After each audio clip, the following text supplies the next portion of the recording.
Ya, sip. Terima kasih, selamat malam rekan-rekan semua. Perkenalkan, saya Andi Pratiwi dari Jaringan Aksi Gerak, Jaringan Akademisi Gerakan Anti Kekerasan Terhadap Perempuan.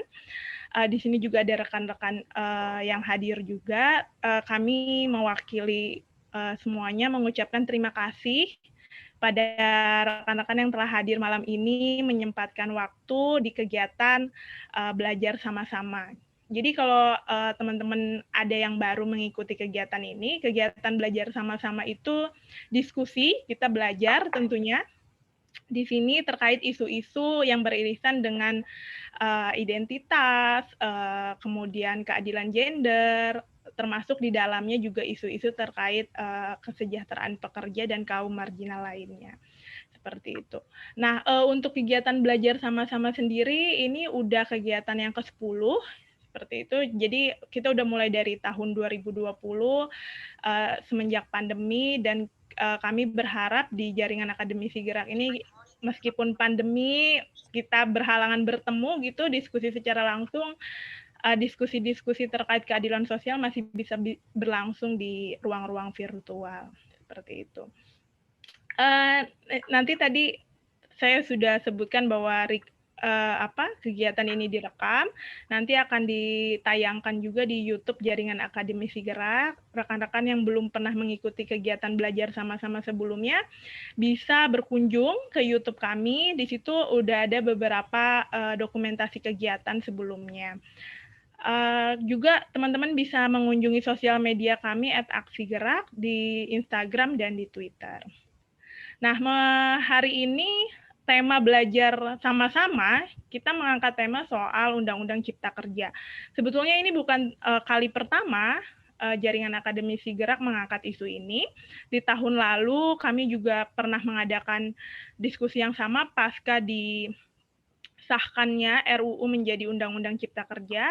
Kemudian di akhir tahun kita juga melakukan diskusi terkait refleksi tahun 2020 di mata perempuan, termasuk di dalamnya bagaimana pengesahan Undang-Undang Cipta Kerja ini berdampak pada kelompok perempuan buruh. Seperti itu. Dan ini jadi kali ketiga kita membahas Undang-Undang Cipta Kerja di kegiatan belajar sama-sama. Sebelumnya saya juga ingin menyampaikan rules yang tadi sudah dituliskan juga oleh Kak Naimah di grup, di komen gitu ya, komen grup Zoom, bahwa kegiatan ini adalah ruang aman bagi kita semua. Berharap teman-teman bisa saling menghargai dan segala bentuk kekerasan, pelecehan maupun tindakan diskriminatif lainnya bisa dihindari oleh kita bersama. Oke, di sini sudah ada Mbak Dian Septi, Ketua Umum Federasi Serikat Buruh Persatuan Indonesia. Kemudian ada Mbak Rizky Amalia, peneliti Trade Union Rights Center. Mereka berdua yang nanti gitu ya, kita akan belajar sama-sama dari mereka berdua dan tentu dari teman-teman semuanya. Bagi teman-teman yang mungkin baru mendengar tentang Omnibus Law sendiri, saya mungkin akan flashback ke belakang ya. Omnibus Law itu politiknya seperti apa hingga pengesahannya di Indonesia. Tentunya kita ingat di tahun 2019 pasca terpilihnya Jokowi sebagai presiden, salah satu kebijakan yang digadang-gadang gitu ya untuk meningkatkan investasi, membuka lapangan kerja dan seterusnya adalah Omnibus Law gitu. Waktu itu namanya Cipta Lapangan Kerja yang kemudian diubah menjadi Cipta Kerja. Omnibus Law ini seperti apa? Jadi secara umum bisa dikatakan Omnibus Law adalah hukum yang bisa mencakup untuk semua atau satu lebih undang-undang. Jadi mengatur banyak hal dalam satu undang-undang, dan di Undang-Undang Cipta Kerja ini itu kurang lebih ada 79 undang-undang yang kemudian direvisi sekaligus seperti itu. Nah, undang-undang ini kemudian waktu itu diklaim dimaksudkan untuk merampingkan regulasi, kemudian menyederhanakan regulasi, peraturan, mensinkronkan regulasi satu sama lain agar lebih tepat sasaran.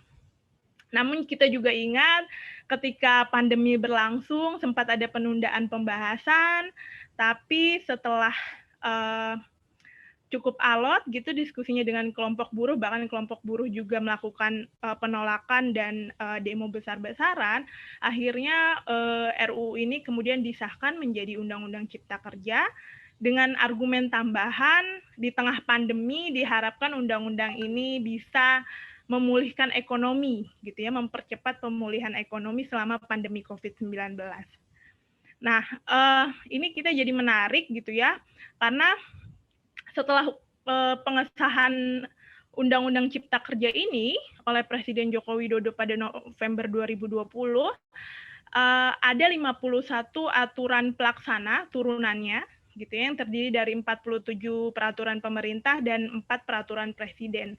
Jadi ada satu payung gitu ya, payung hukum Omnibus Law, kemudian untuk melaksanakannya butuh sekian banyak peraturan pelaksanaan gitu. Nah, setidaknya yang akan kita bahas malam ini itu ada 4 peraturan turunan dari Undang-Undang Cipta Kerja ini yang paling berdampak bagi kelompok buruh gitu. Itu ada PP 34 tahun 2021 tentang penggunaan tenaga kerja asing, ada PP 35 tahun 2021 tentang perjanjian kerja waktu tertentu, alih daya, waktu kerja, waktu istirahat, dan PHK. Kemudian ada PP 36 tentang pengupahan dan PP 37 tentang penyelenggaraan program jaminan kehilangan pekerjaan. Nah, itu pengantar singkat dari saya. Kami berharap juga ini nanti diskusinya cukup cukup dinamis, jadi kita tidak juga berkutat pada legal framework saja, tapi juga pengalaman-pengalaman di lapangan.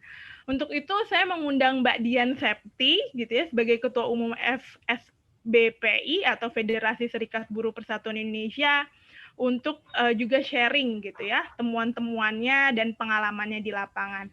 Silahkan Mbak Dian. Ya, terima kasih. Suaraku jelas terdengar ya? Jelas, Mbak. Ya, sebelumnya terima kasih dengan ruangnya. Saya akan mencoba untuk memantik diskusi ya, supaya kita bisa belajar bersama gitu. Pertama-tama terkait dengan Undang-Undang Cipta Kerja yang kemarin sudah kita tolak gitu ya, dengan berdemonstrasi besar-besaran dari sejak menjadi rancangan gitu, terbentuknya Satgas sampai kemudian akhirnya disahkan, dan sekarang kita menolak gitu Undang-Undang Cipta Kerja. Nah, Undang-Undang Cipta Kerja ini nafasnya memang untuk fleksibilitas pasar tenaga kerja yang sebenarnya sudah diinisiasi jauh-jauh hari sebelumnya dalam bentuk kebijakan lain, seperti Undang-Undang Ketenagakerjaan 13 tahun 2003 sampai kemudian PP 78 tahun 2015 yang membuat upah kita menjadi lebih murah gitu. Nah, ada beberapa hal gitu, konsep pasar tenaga kerja fleksibel gitu, paling tidak menekankan beberapa hal. Pertama adalah kemudahan dalam perekrutan dan pemecatan, hire and fire gitu, pemecatan dan mempekerjakan buruh sesuai dengan permintaan dan kebutuhan produksi. Kedua, pengaturan jam kerja yang lentur sesuai dengan target produksi dan kebutuhan sesuai dengan target produksi. Dan yang ketiga, kemudahan mempekerjakan buruh dalam berbagai aktivitas dan tugas kerja buruh, di mana didorong untuk memiliki ragam skill gitu. Serta keempat, kebijakan upah yang mencerminkan sisi permintaan dan penawaran di pasar kerja. Nah, semuanya ini kemudian tercermin dalam PP turunannya yang tentu saja jauh lebih buruk daripada Undang-Undang Cipta Kerja itu sendiri gitu. Dan ini sangat cepat ya, sangat cepat PP-nya terlaksana dalam waktu singkat gitu. Jadi kita tahu bahwa pemerintah itu memang sangat memburu-buru sekali gitu terbentuknya undang-undang sampai PP turunannya. Ada 4 terkait yang 4 PP terkait ketenaga kerjaan langsung ya. Ada PP 34 2021 tentang tenaga kerja asing, PP 35 2021 tentang PKWT dan PHK, yang ketiga PP nomor 36 tahun 2021 tentang pengupahan, dan PP yang keempat atau PP nomor 37 tahun 2021 tentang jaminan kehilangan pekerjaan. Nah, mungkin saya hanya akan di PP 34 dan 35, PP 36 dan 37 itu akan lebih banyak dibahas oleh narasumber dari TURC. Gitu. Nah, teman-teman kita tahu bahwa pekerja itu juga sekaligus sebagai komoditi yang murah dan mahal gitu. Di mana sistem ekonomi yang berlangsung, sistem ekonomi politik yang berlangsung itu mempunyai kepentingan untuk mempertahankan upah murah gitu. Dan dalam atas nama globalisasi gitu ya,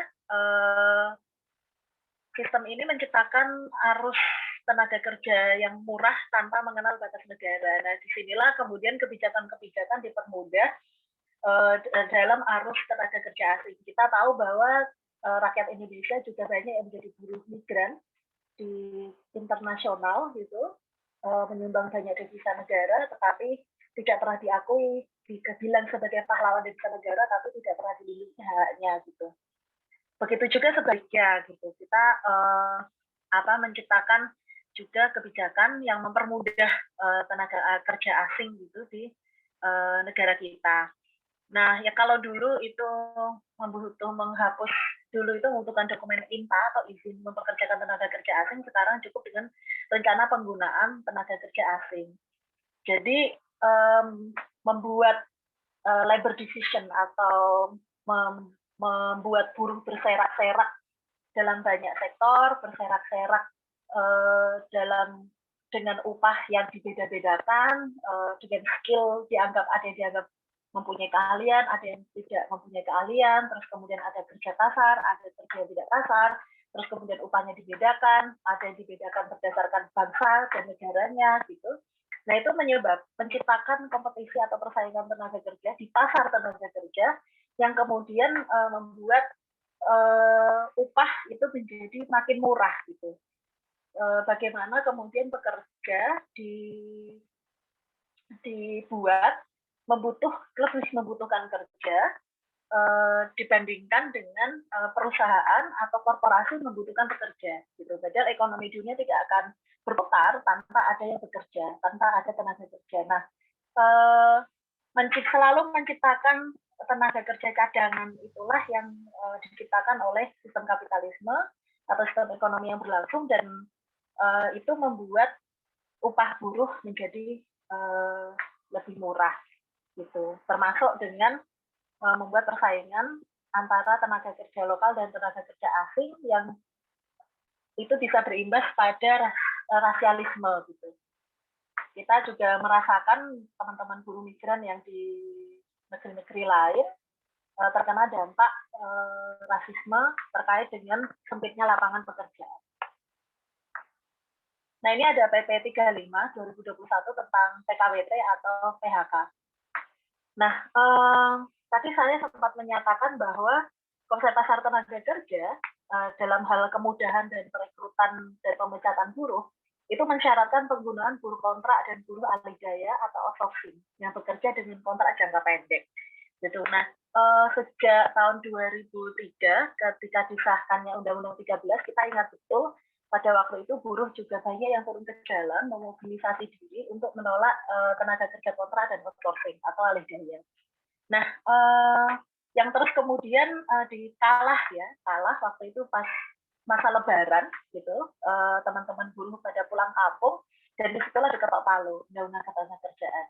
Sekarang kita dipaksa kemudian untuk menolak lagi Undang-Undang Cipta Kerja yang mempermudah PKWT menjadi 5 tahun yang sebelumnya 3 tahun, menjadi tidak punya batas, terus kemudian padahal dulu ada batasnya, hanya boleh di pekerjaan non inti produksi, sekarang tidak ada ketentuannya gitu. Nah, kita itu dipaksa untuk beradaptasi dengan undang-undang yang ada, gitu, beradaptasi dengan undang-undang yang sebelumnya. Dulu kita menolak Undang-Undang 13, sekarang kita berharap kembali ke Undang-Undang 13 yang kita anggap jauh lebih baik daripada undang-undang yang sekarang. Padahal dua-duanya sama-sama tidak baik, gitu. Sama-sama mengesahkan kontrak dan outsourcing.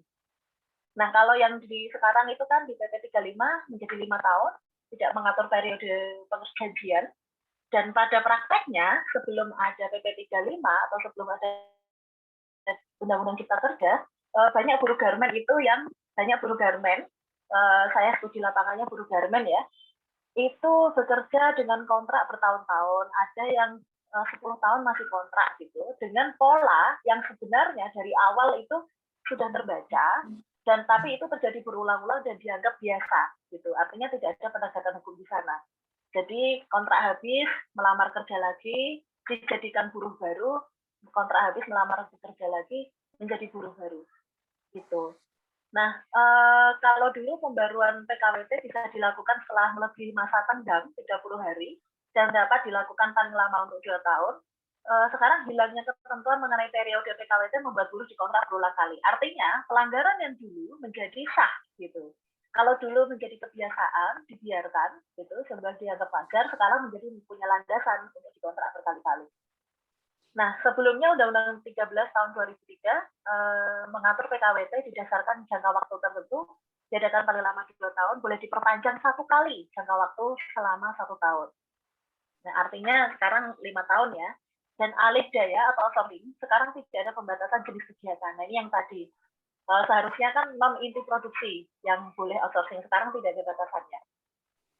Nah, itu juga sebenarnya sebelumnya banyak dilanggar. Misalkan di garmen bagian jahit ya, itu kan bagian inti produksi, tapi banyak yang menjadi buruh kontrak. Gitu. Nah, ini pengusaha juga wajib memberikan uang kompensasi kepada pekerja kontrak yang mempunyai masa kerja sedikit 1 bulan secara terus-menerus. Namun kompensasi ini tidak berlaku bagi TKA, TKWT, bagi tenaga kerja asing, gitu ya. Nah, ini juga ada pembedaan. Nah, ketika sistemnya begini, maka kemudian pengusaha akan lebih memilih mempekerjakan TKA, gitu kan? Karena kemudian tidak perlu membayar kompensasi, gitu. Nah, apa yang terjadi di lapangan kemudian adalah benturan antara TKA dengan tenaga kerja lokal, tenaga kerja Indonesia, gitu. Nah, pembedaan ini diberlakukan supaya kemudian upah buruhnya makin murah, gitu. Jadi buruh jadi berpikir nggak apa-apa murah gitu. Yang penting kemudian bisa bekerja. Nggak apa-apa upahnya murah, yang penting masih bisa makan gitu. Jadi persaingan itu diciptakan memang untuk menciptakan tadi supaya semakin fleksibel, semakin mudah ter-PHK, mudah mem-PHK, mudah merekrut gitu ya. Terus kemudian juga semakin mudah memperlakukan upah murah. Nah, ganti rugi ini juga dihapus gitu ya. Kalau sebelumnya kan misalkan putus kontrak sebelum masa kontrak berakhir itu ada ganti ruginya. Nah, itu dihapus. Selama ini pada praktek di lapangan itu banyak pengusaha yang memutus kontrak gitu tanpa memutus kontrak sepihak, tapi dengan pengunduran diri. Ketika dengan pengunduran diri, maka kemudian teman-teman tidak berhak atas uang ganti rugi, mengundurkan diri kok gitu.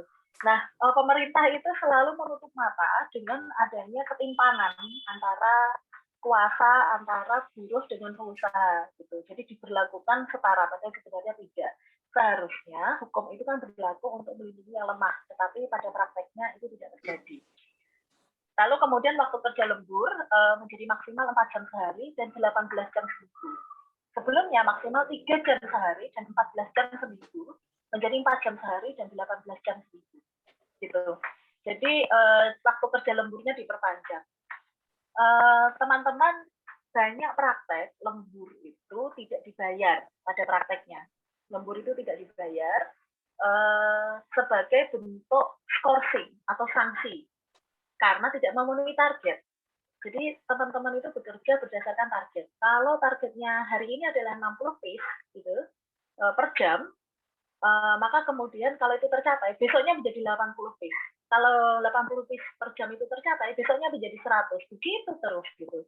Artinya sebenarnya targetnya menjadi tidak masuk akal. Nah, ketika target itu tidak tercapai, lemburnya tidak dibayar, gitu. Dan ada juga yang tercapai targetnya, tetapi lemburnya tetap tidak dibayar. Gitu. Artinya memperpanjang jam kerja menjadi fleksibel, itu adalah jam kerja menjadi semakin panjang. Nah, ketika jam kerja makin panjang, keuntungan atau profit yang diperoleh makin panjang, penghisapan tenaga kerjanya makin dalam, gitu. Itu yang dimaksud. Dan ketika kemudian kerjanya menjadi tidak di pabrik, misalkan menjadi kerja di rumah, misalkan di teman-teman industri kreatif yang bisa memilih kerja di rumah gitu ya, dengan jam kerja yang fleksibel, seharusnya buruh itu kan bisa mengontrol jam kerjanya. Oh, aku mau kerja 3 jam saja gitu. Kalau fleksibel ya, seharusnya kan seperti itu. Tapi kan kenyataannya tidak, karena berdasarkan target. Kalau kemudian targetnya adalah ada yang misalkan pekerja rumahan tapi yang memproduksi baju yang dilempar ke rumah-rumah, itu kan ada tuh. Kalau targetnya 100, maka kemudian dia akan memproduksi 100 meskipun butuh waktu yang lebih lama dari 8 jam kerja. Jadi fleksibel itu dalam artian semakin leluasa untuk kemudian menghisap tenaga kerja buruh. Meskipun itu kemudian nanti tanpa pengawas, kalau di rumah mengerjakan tanpa pengawas, kemudian bisa nyambi ini itu gitu, tapi kenyataannya sebenarnya jam kerjanya makin panjang. Lalu terkait dengan waktu istirahat panjang, ketentuan istirahat panjang dalam PP 35 itu tidak diatur gitu ya, jangka waktu istirahat panjang. Nah, ini berpotensi menghilangkan istirahat panjang yang selama ini dinikmati buruh gitu. Ketika Undang-Undang Cipta Kerja pertama kali disodorkan gitu ya, dan jadi rancangan, itu kan pemerintah bilang kalau tidak dihapus itu berlaku yang Undang-Undang 13 gitu. Misalkan kayak cuti hamil melahirkan, itu tidak dihapus gitu. Bisa memakai Undang-Undang pasal 82 yang di Undang-Undang Ketenagakerjaan 13. Tetapi ketika ada PP nomor 35, apa yang kemudian ada PP ya, apa yang kemudian berlaku gitu. Maka yang berlaku di lapangan, orang itu akan secara umum itu kemudian potensinya adalah akan lebih menjalankan PP sebagai turunan dari Undang-Undang Cipta Kerja. Gitu. Jadi pasal-pasal yang ada di Undang-Undang 13 bisa kemungkinan untuk tidak dipakai lagi. Kenapa? Karena kita tahu budaya hukum dari negara kita. Misalkan surat edaran Menaker terkait dengan THR atau terkait upah tidak naik gitu ya, itu surat edaran gitu. Tentu saja dia di bawah dari peraturan pemerintah. Tetapi apa yang kemudian berlaku? Surat edaran gitu. Kenapa? Karena ada kepentingan politik yang bermain di sana. Mana yang kemudian dianggap lebih menguntungkan itu yang dipakai. Itu budaya hukum di negara kita. Gitu. Terus kemudian pemutusan hubungan kerja, kompensasi PHK atau pesangon yang diberikan itu jauh lebih rendah daripada yang diatur Undang-Undang Ketenagakerjaan. Ini kan jadi kelihatan ya itikat buruk sebenarnya dari negara dan dari pemodal gitu. Dulu kan kita dibilang tidak baca, tidak tahu gitu isi undang-undangnya, dianggapnya lebih buruk, hoax bahwa PHK pesangonnya jauh lebih kecil. Di Undang-Undang Cipta Kerja itu nyatanya pesangonnya jadi lebih kecil, di PP-nya jauh lebih kecil lagi. Jadi kisaran pesangon PHK itu menjadi 0,5 kali sampai 2 kali ketentuan saja. Di Undang-Undang jika di Undang-Undang Nomor 13 Tahun 2003 pesangon untuk buruh di PHK itu adalah 1 kali sampai 2 kali ketentuan, di aturan PP 35 itu cuma setengah kali sampai 2 kali tergantung pada jenis alasan PHK. Jadi sampai di sini kelihatan ya menjadi buruh tetap itu menjadi sangat istimewa, dan ketika hal yang istimewa itu ternyata juga dikebiri haknya gitu, haknya semakin turun gitu. Jadi kita bahkan pernah mengadvokasi itu cita-citanya jadi buruh kontrak karena teman-teman adalah buruh harian lepas. Nah itu kan miris ya, artinya ada informalisasi tenaga kerja sebenarnya yang sedang terjadi. Nah ini perbandingan pesangon, ada beberapa hal alasan PHK gitu ya, ada yang karena melanggar ketentuan perjanjian kerja atau peraturan perusahaan, tuh kelihatan kan, menjadi 0,5, ada yang tetap, ada yang turun menjadi 0,5. Nah praktek-praktek pesangon yang tidak sesuai dengan Undang-Undang Ketenagakerjaan itu kan sudah berlangsung sebenarnya. Buruh, kami kaum buruh itu dibenturkan pada persoalan ekonomi sehari-hari, itu dipaksa untuk menyerah gitu. Ketika kita masuk ke PHI, prosesnya itu bisa 3 tahun, 5 tahun gitu ya, yang kemudian hasilnya belum tentu mengikat pengusaha. ada kasus misalkan pengusaha itu sudah divonis 1 tahun, tetapi tidak pernah ditangkap, tidak pernah dimasukkan dalam penjara.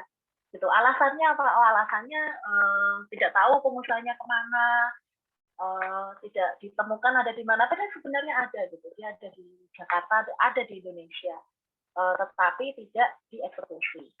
Jadi budaya hukum kita itu parah banget, secara substansi itu buruk, lalu kemudian saling bertumpuk, terus secara budaya hukum, secara perangkat penegak hukumnya tidak lemah gitu ya, lemah dalam menjalankan penegakan hukum. Secara budaya itu sangat mudah sekali tawar menawar gitu terkait hukum. Budaya hukumnya tidak menjalankan penegakan hukum ya. Ya. Nah lalu kemudian tentang pengupahan mungkin bisa dan PP 36 dan PP 37 mungkin bisa dari Mbak Kiki ya, dari PURT gitu ya, bisa mungkin cukup disekiankan gitu. Jadi itu sebenarnya tantangan, mungkin selanjutnya adalah tantangan bagi gerakan buruh atau serikat pekerja. Undang-undang Cipta Kerja ini kan semakin melemahkan posisi buruh gitu ya. Kita dihadapkan pada tantangan untuk semakin menguatkan serikat buruh di tingkat akar rumput atau di level tempat kerja gitu.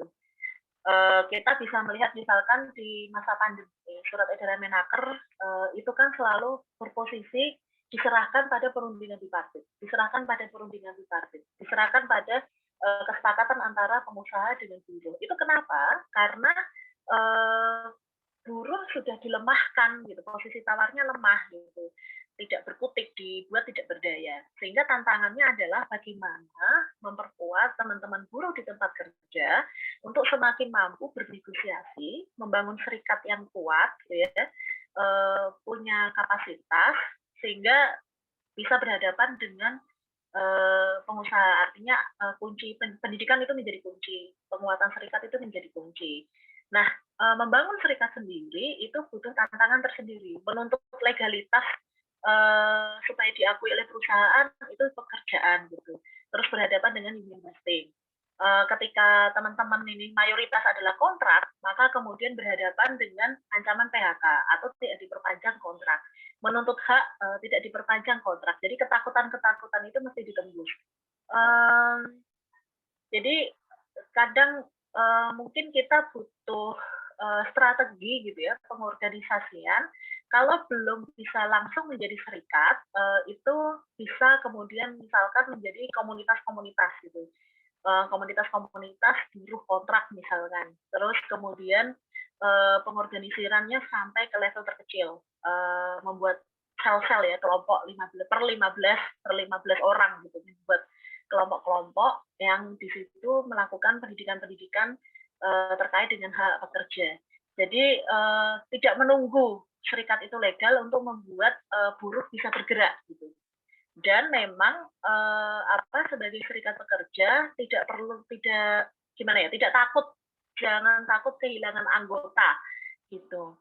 Karena itu kan sasaran dari pemerintah ya, melakukan union busting. Jadi meskipun ada union busting, bagaimana kolektif buruh itu terus ada atau tetap ada gitu. Jadi terus bergerak apapun bentuk pengorganisasiannya gitu. Yang penting proses diskusi, proses pendidikan itu terus berjalan. Nah, kalau di kami ini kan kita mayoritas buruh perempuan ya.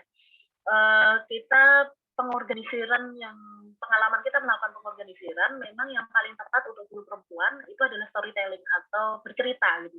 Bercerita tentang pengalaman-pengalaman sebagai buruh perempuan di keluarga, di masyarakat gitu ya, dan di tempat kerja. Jadi pengalaman bagaimana menjadi seorang ibu, terus kemudian hamil tapi keguguran di tempat kerja gitu, lelahnya, beban ganda, terus kemudian kekerasan-kekerasan yang dialami. Dan itu ketika saling bertukar pengalaman, itu menjadi semacam kekuatan gitu. dan memang menggali pengalaman masing-masing terus kemudian saling bertukar itu menjadi kekuatan tersendiri. Apa ya, tidak mudah untuk dilupakan ketika ada storytelling semacam itu di sesama buruh perempuan gitu, dan itu bisa menjadi semacam inspirasi gitu ya, ketika kemudian teman yang lain ternyata bisa mengatasi persoalannya, lalu kemudian muncul solidaritas ya. Mungkin di situ dulu, nanti kita bisa saling belajar bersama gitu. Terima kasih. Terima kasih banyak Mbak Dian, tadi paparannya sangat komprehensif ya terkait PP 34 tentang penempatan TKA, kemudian PP 35 terkait PKWT, alih daya atau outsourcing, waktu kerja, waktu istirahat, dan PHK, dan juga tadi Mbak Dian di akhir penyampaiannya memaparkan bagaimana sih tantangan serikat buruh ya di lapangan pasca Undang-Undang Cipta Kerja ini dan bagaimana penguatan serikat buruh bisa diupayakan. Saya mau ke Mbak Kiki. Mbak Kiki ini peneliti di Trade Union Rights Center. Jadi TURC itu adalah pusat advokasi dan kebijakan ya, dokumentasi kebijakan terkait isu-isu perburuhan di Indonesia. Silakan Mbak Kiki yang akan memaparkan terkait PP 36 dan 37. Terima kasih Mbak Andi, terima kasih Mbak Dian, dan terima kasih teman-teman semuanya sudah hadir dalam diskusi kita malam ini. Terima kasih teman-teman sudah mengundang saya untuk belajar bersama-sama di mempelajari PP turunan dari Undang-Undang Cipta Kerja. Saya akan share screen terlebih dahulu. Udah kelihatan belum? Sudah, Mbak.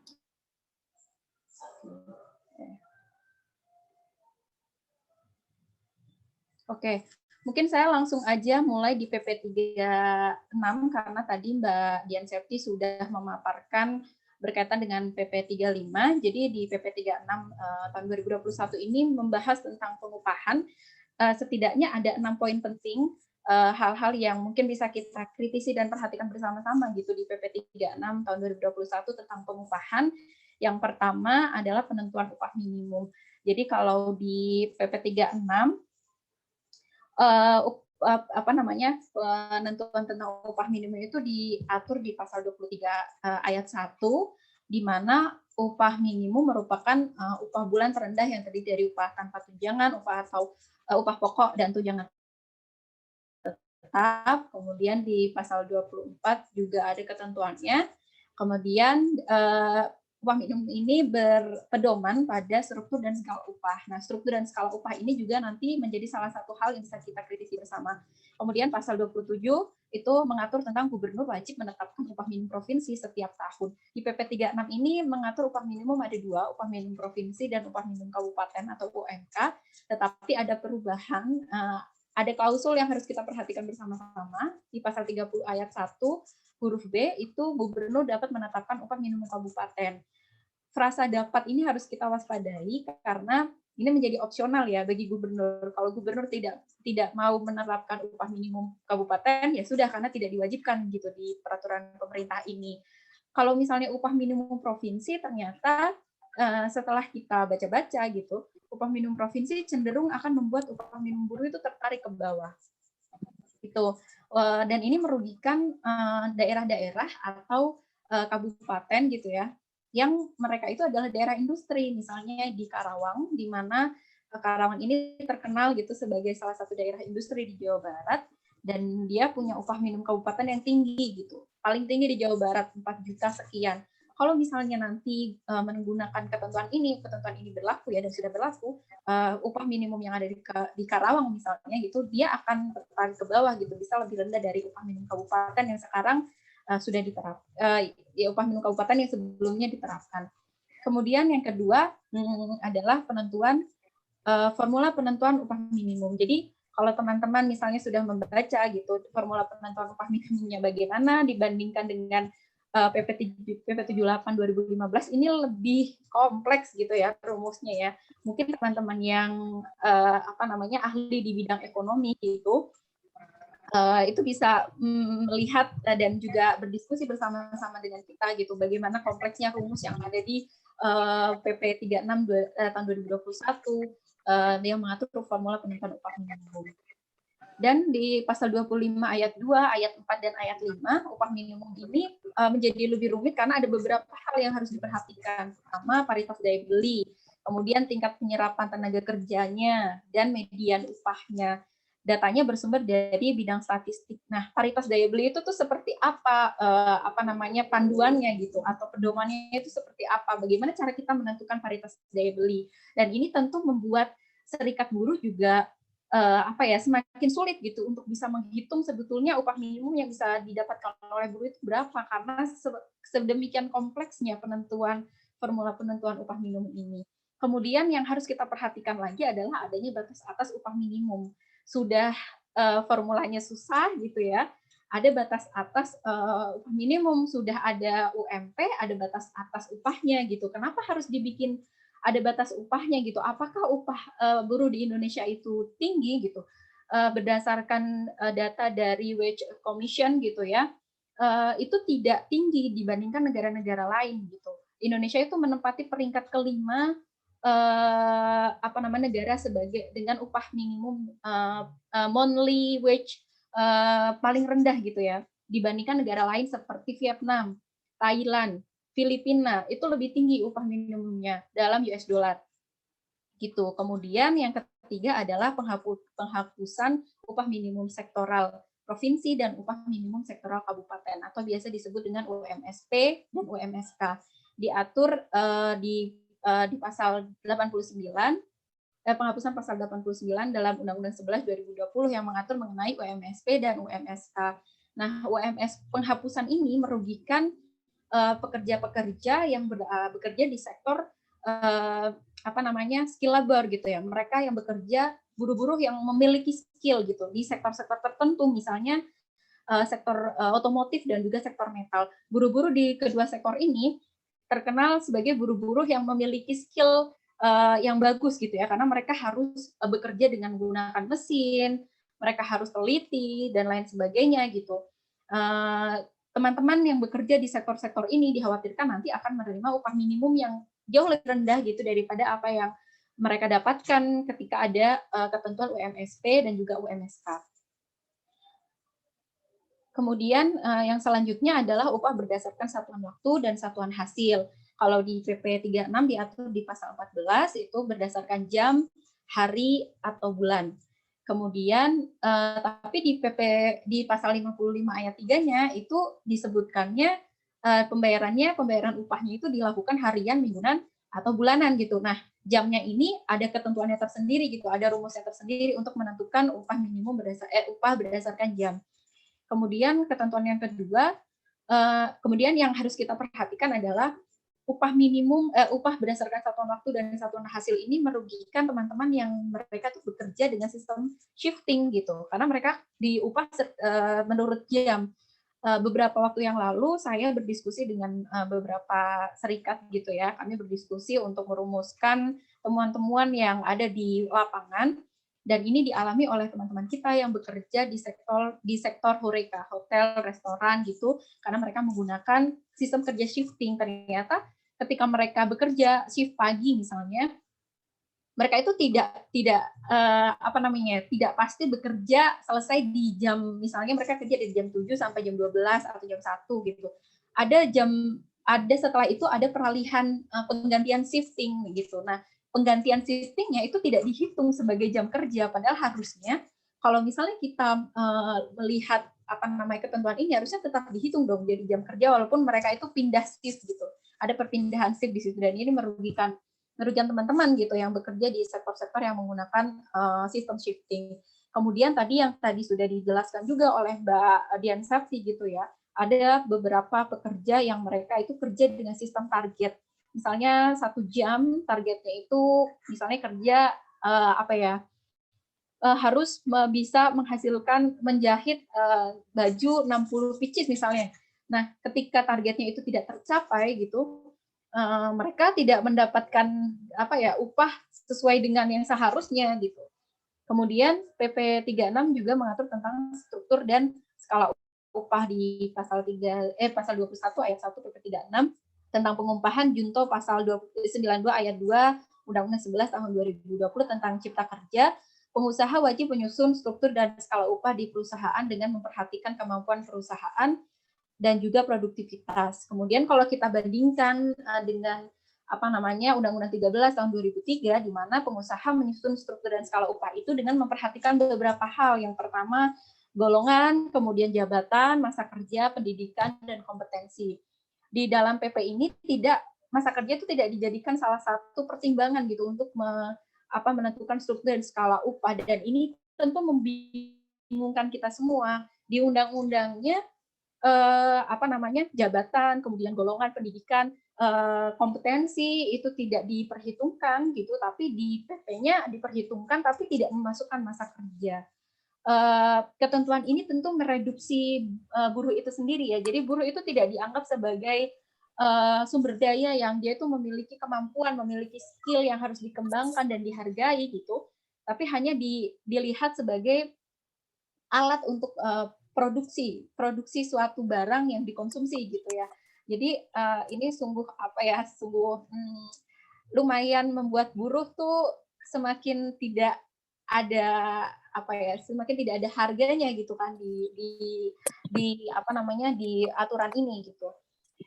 Kemudian dalam penjelasan pasal 21 ayat 1 memang menyebutkan pendidikan, keterampilan, dan pengalaman sebagai faktor yang dipertimbangkan, tetapi tidak menyebutkan masa kerja. Tadi yang kita sudah dengarkan bersama-sama gitu ya dari paparan Mbak Dian gitu, bahwa ada buruh yang 10 tahun kerja tapi tidak diangkat-angkat gitu jadi pegawai PKWTT gitu, masih PKWT aja gitu kan. Nah, ini juga bisa berdampak nih ketentuan ini untuk mereka yang udah kerja selama bertahun-tahun, 5 tahun, 7 tahun, 10 tahun, tapi mereka penentuan upahnya itu tidak mempertimbangkan masa kerjanya mereka yang sudah sekian lama gitu. Nah, selain itu ini juga membuat buruh itu seperti tidak memiliki hak untuk bisa mengembangkan skill-nya, mengembangkan pendidikannya dan juga kompetensinya di sektor-sektor yang mereka geluti gitu ya, agar skill mereka gitu itu meningkat. Kemudian yang perlu kita perhatikan di PP 36 itu adalah penghapusan kebutuhan hidup layak atau KHL. KHL ini tercantum di Konvensi ILO 131 gitu ya, bahwa standar kebutuhan seorang buruh lajang untuk dapat hidup secara layak untuk kebutuhan 1 bulan 1 orang gitu. Tapi di PP 36 itu menghapuskan ketentuan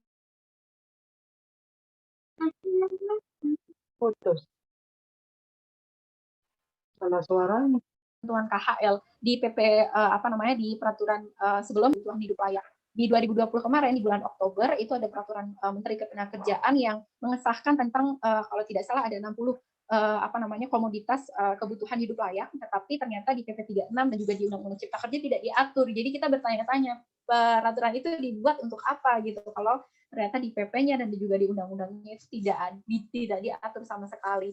Dan menjadi bertanya-tanya juga setelah semua ini yang kita lihat bersama-sama tidak mempertimbangkan golongan, jabatan, masa kerja, pendidikan, kompetensi, adanya batas atas upah minimum, kemudian formula penghitungan yang rumit gitu dan sebagainya, terus ada upahnya menjadi upah minimum provinsi yang tentu saja akan membuat upah menjadi lebih kecil gitu ya, dan penghapusan KHL. Hal-hal ini mereduksi hak-hak buruh di dalam hal pengupahan gitu ya, menjadi haknya itu berkurang sangat banyak sekali gitu. Kalau misalnya kita akumulasikan dengan hak-hak yang lain, misalnya yang tadi Mbak Dian juga sudah memaparkan soal pesangon gitu, di mana pesangonnya itu berubah dari 1 kali PMTK gitu, 1 kali ketentuan menjadi 0,5 gitu dan sebagainya, itu mereduksi lagi hak yang harusnya diperoleh oleh buruh gitu. Ketika mereka bekerja sudah direduksi haknya dalam hal upah, lalu kemudian ketika mereka di PHK mereka direduksi juga haknya dalam hal pesangon. Gitu. Nah, kemudian yang selanjutnya adalah mengenai PP 37 tahun 2021 tentang penyelenggaraan program jaminan kehilangan pekerjaan.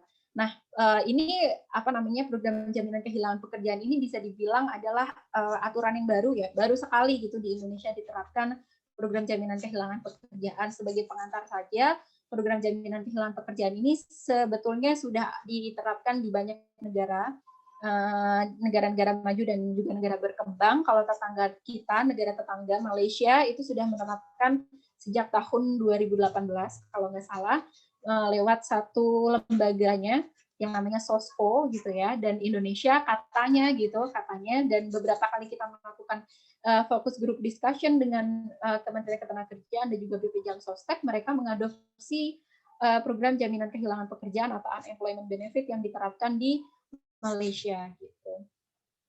Nah, program jaminan kehilangan pekerjaan ini kalau di undang-undang Undang-Undang 11 tahun 2020 ya tentang Cipta Kerja itu dia menambahkan diatur di pasal 82 menambahkan aturan Undang-Undang Nomor 40 tahun 2004 tentang SJSN di pasal 46A sampai dengan 46E gitu.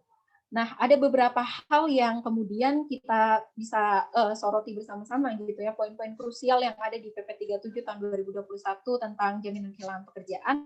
Yang pertama adalah soal kepesertaan. Jadi di pasal 4 hingga pasal 10 PP ini menyebutkan bahwa ketentuan ini menempatkan pekerja atau buruh sebagai peserta yang pasif gitu dan bergantung pada keaktifan pengusahanya. Kriteria kepesertaan mengeksklusi pekerja informal dari program JKP, padahal jumlah pekerja informal di Indonesia itu lebih banyak daripada pekerja formal, 60,5% banding 39,5% per Agustus 2020.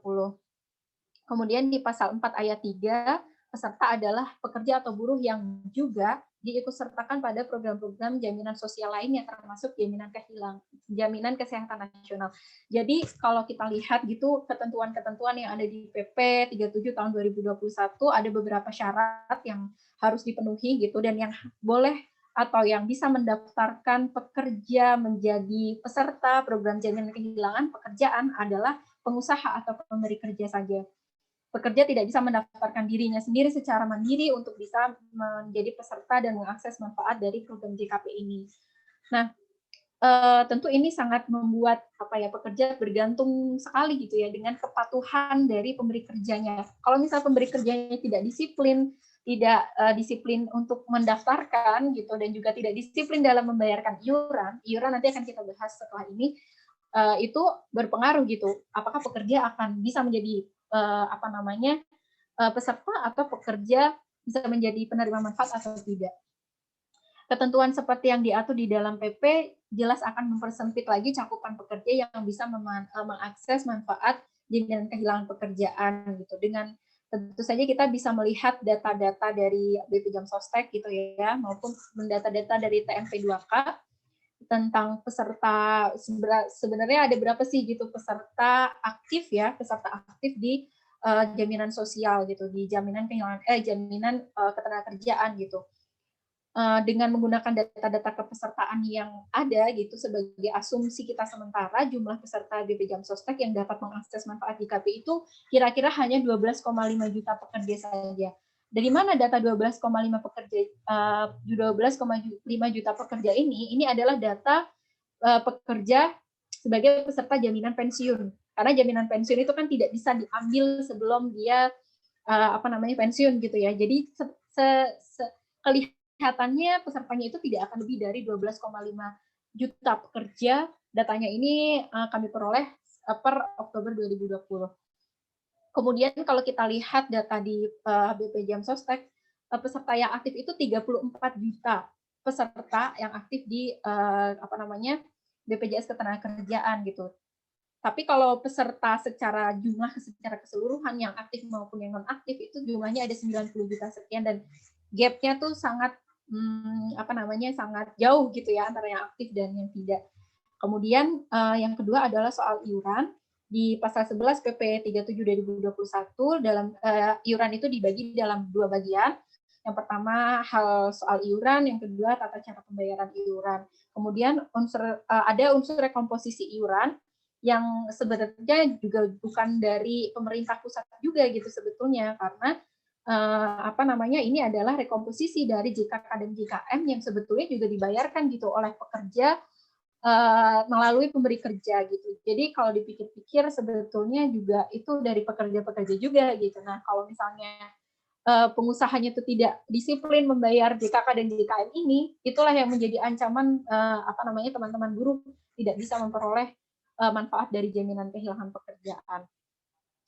Kemudian di pasal 16 ayat 1 mengatur tentang pemerintah pusat tidak membayarkan iuran apabila pembayaran rekomposisi iuran peserta mengalami keterlambatan. Nah, ketentuan ini tuh yang membuat pekerja atau buruh sebagai peserta JKP dalam posisi yang bergantung juga sama pengusaha, tapi juga harus menanggung sanksi dari negara dan juga kelalaian dari pengusaha gitu, bukan kelalaiannya dia sendiri. Dan sampai peraturan PP 37 2021 ini disahkan gitu dan berlaku, itu tidak ada aturan yang bisa membuat kita pekerja itu bisa mengontrol atau bisa bisa melihat sebetulnya pemberi kerja kita itu membayarkan iuran secara disiplin atau tidak. Gitu. Kemudian yang selanjutnya adalah soal manfaat. Jadi manfaat ini cukup panjang ya, karena manfaat di jaminan kehilangan pekerjaan ini ada 3 manfaat. Pertama manfaat uang tunai, yang kedua manfaat pelatihan kerja, yang ketiga adalah manfaat akses informasi pasar kerja. Gitu. Nah, selain manfaat itu, ada hal yang membuat kita sebagai pekerja perempuan juga cukup khawatir dengan JKP ini, karena JKP ini dikecualikan untuk mereka yang mengundurkan diri gitu. Jadi yang bisa menjadi peserta JKP dan memperoleh manfaat JKP itu hanyalah mereka yang di PHK gitu. Sedangkan sebagai pekerja perempuan kadang-kadang kita menghadapi banyak dinamika gitu ya di tempat kerja. Mungkin tadi Mbak Dian juga sudah menjelaskan pekerja perempuan itu rentan mengalami pelecehan seksual, kekerasan seksual, kemudian iklim lingkungan kerjanya yang tidak mendukung pekerja perempuan untuk hamil gitu ya, hamil dengan aman gitu. Akhirnya pekerja perempuan terancam keguguran kalau misalnya tetap dipaksakan bekerja dan mereka harus mengundurkan diri gitu, dipaksa mengundurkan diri karena hamil gitu misalnya. Ini kan tentu saja mendiskriminasi pekerja perempuan gitu ketentuan di JKP ini. Padahal bukan berarti pekerja perempuan yang mengundurkan diri karena faktor-faktor tertentu, misalnya karena mendapatkan pelecehan, kekerasan, ancaman dan sebagainya, kemudian hamil dengan situasi lingkungan kerja yang tidak mendukung, kemudian dia harus mengundurkan diri, bukan berarti dia tidak mau bekerja lagi gitu. Dia masih mau bekerja, tapi dengan ketentuan ini dia tidak bisa mendapatkan jaminan kehilangan pekerjaan.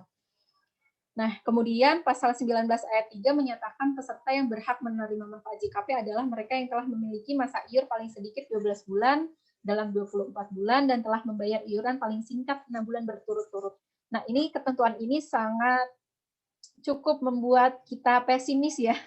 Teman-teman bisa mendapatkan JKP karena yang kita tahu ya, teman-teman semua tahu juga, tadi Mbak Dian juga mungkin sudah memaparkan soal PKWT ya, 1 tahun, misalnya di kontrak 1 tahun, kemudian putus kontrak baru lagi gitu. Apakah teman-teman pekerja yang yang kontraknya 1 tahun putus, kemudian nyambung lagi, ini akan didaftarkan lagi sama pemberi kerjanya gitu ya di program jaminan sosial, baik itu BPJS Ketenagakerjaan maupun BPJS Kesehatan. Karena kalau misalnya mereka tidak tidak terdaftar gitu di JKK, JKM, JHT, JP dan juga Jaminan Kesehatan Nasional, mereka tidak bisa jadi peserta di JKP dan tidak bisa memperoleh manfaat di JKP.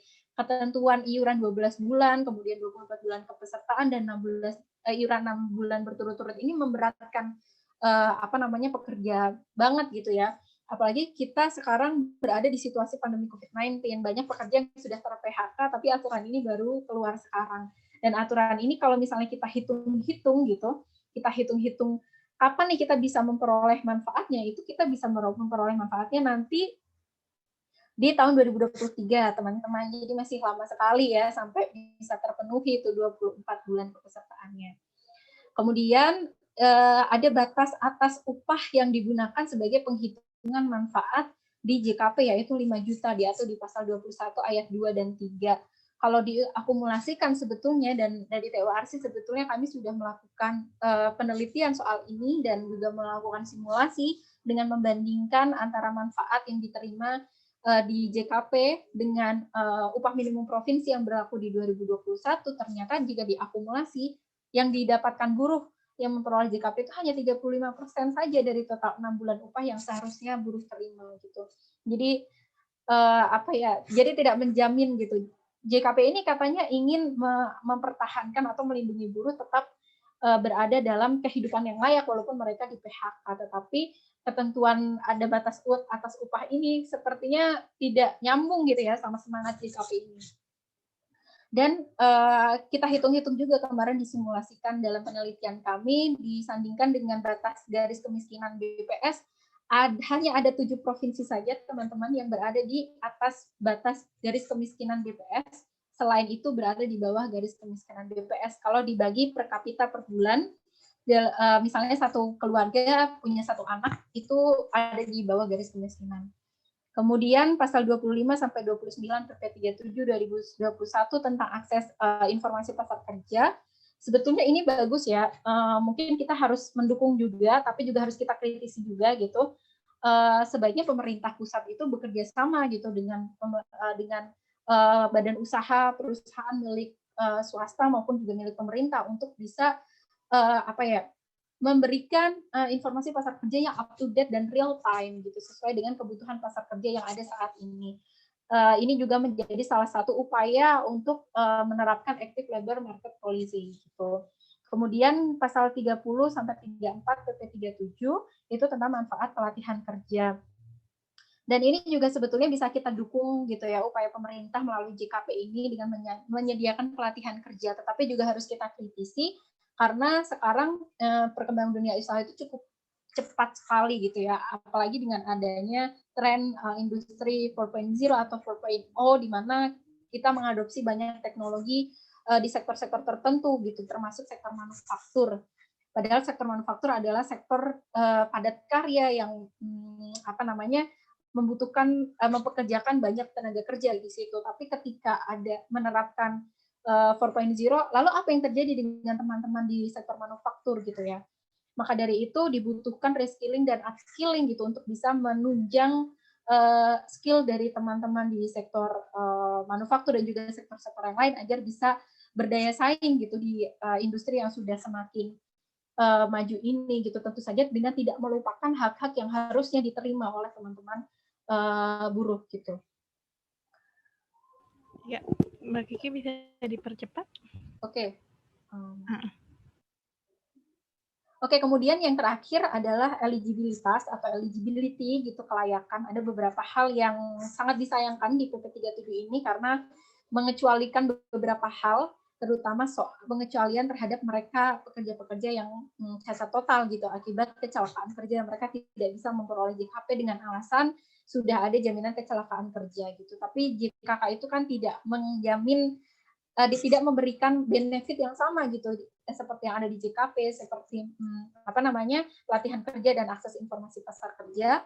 Jadi kita mengupayakan gitu ya pemerintah untuk bisa mempertimbangkan kembali teman-teman yang disabilitas tetap ini untuk bisa memperoleh jaminan kehilangan pekerjaan. Dan sebetulnya frasa cacat ini juga kita sesalkan ya, kenapa dimasukkan di dalam PP 37 2021 dan juga di Undang-Undang 11 2020, karena di Undang-Undang Disabilitas, Undang-Undang Nomor 8 tahun 2016 ini sudah menggunakan frasa disabilitas, bukan cacat lagi gitu. Jadi harusnya pemerintah melihat undang-undang yang sudah berlaku sebelumnya.